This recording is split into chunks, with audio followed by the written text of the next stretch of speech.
Hello viewers, AI এবং Gemini দিয়ে কিভাবে অসাধারণ ছবি এডিটিং করা যায় আপনি নিজেও আপনার হাতে থাকা মোবাইল দিয়ে করতে পারবেন। তো কিভাবে করা লাগে আমি আপনাদেরকে দেখাচ্ছি, আপনারা দেখতে থাকুন। অনেকে আমাকে বলছেন কিভাবে করে, আমি আপনাদেরকে দেখাচ্ছি কিভাবে করে। প্রথম অবস্থায় আপনি গুগলে যাবেন, গুগলে গিয়ে জিমিনি লিখবেন। জিমিনি লেখার পরে আপনার কোন ব্রাউজারে বা গুগলে যাওয়ার পরে আপনি সার্চ করবেন জিমিনি। গুগল জিমিনি লেখার পরে আপনার গুগল জিমিনি অপশনটা চলে আসবে আর কি।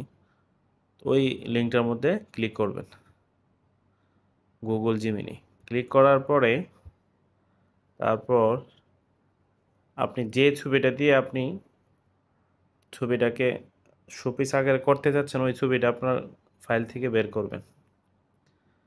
আপনার গ্যালারি থেকে ছবিটা সিলেক্ট করবেন,